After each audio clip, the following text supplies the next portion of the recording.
thanks for joining us for 5 minutes of Black History. We're glad that you chose to check in with us. We have a lot of great information to talk about today, but let's get started with the little known Black History fact.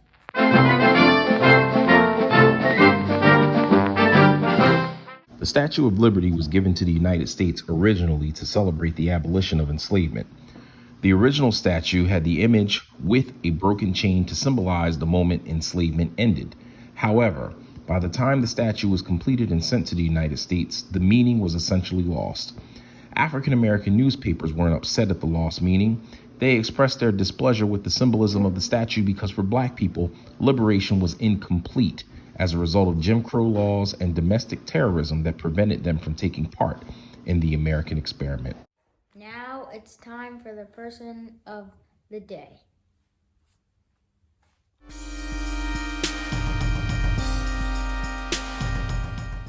So the person or persons of the day are William and Ellen Craft.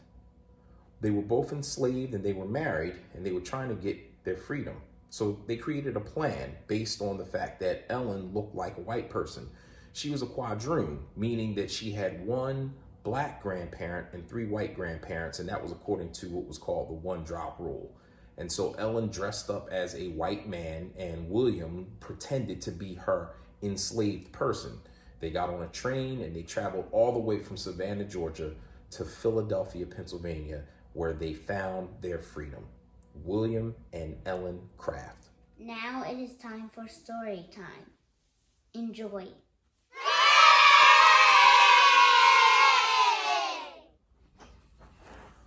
Hello, ladies and gentlemen. Welcome to Story Time. This is going to be a somber story, but a good one nonetheless to learn. It's about a man by the name of William Ward and his constituents in a town called Colfax, located in Grant Parish in Louisiana.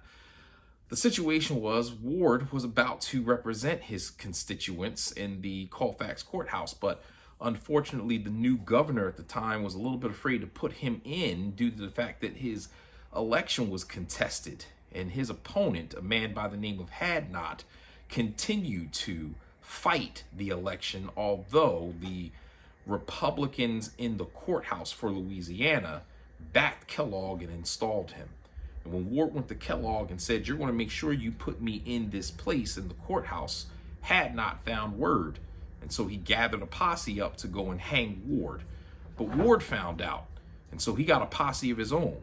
And long story short, they fought for a couple of days. In fact, they were shooting, but no one was winning or losing. So Ward decided to go to New Orleans and get some help. He wanted to get federal troops.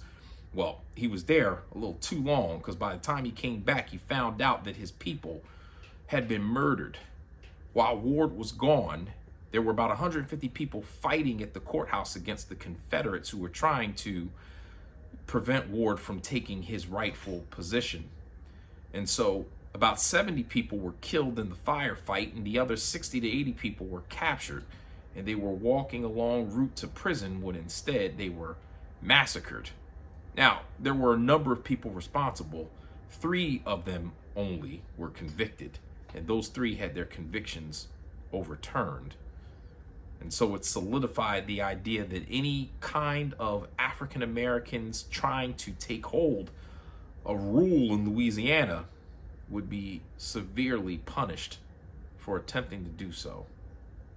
Story time, ladies and gentlemen. Well, that was sad. It's time for the word of the day. So today's word of the day is bozo, which comes from the Bantu family of indigenous languages in Africa, which is around Central Africa. And the word means actually someone who knocks things over in passing, right? A strong and stupid person. Another word, a stumble bum.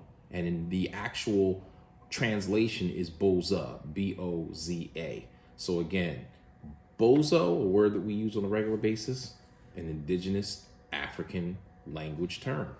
Bozo. Bozo. Support Black businesses. Support Black businesses.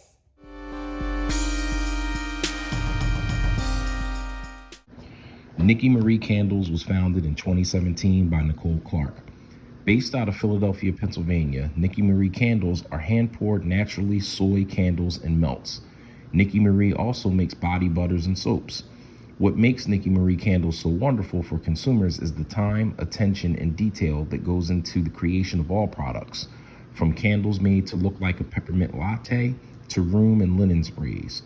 All products are made with love and good intentions for the mind and body. You can find Nikki Marie Candles on Etsy. The Etsy shop link is provided on Nikki Marie's IG page, which is Nikki Marie Candle Co. All right, so as you can see here, I have a number of candles with me from Nikki Marie. Coconut lime that we just got into really smells really good. And eucalyptus peppermint, which we really burn at night, and we've been burning it like crazy. So this is really good stuff here. I love candles. So Nikki Marie candles are excellent. We have them all over the house. So again, support Black businesses. You can find Nikki Marie Candles on Etsy. She has an entire Etsy shop. All of her stuff is there. Also, if you want to reach out to her on IG, she's there as well, Nikki Marie Candles.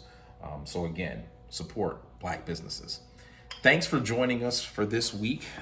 Again, 5 Minutes of Black History. We'll be back next week with some more information. We look forward to seeing you then. Take care.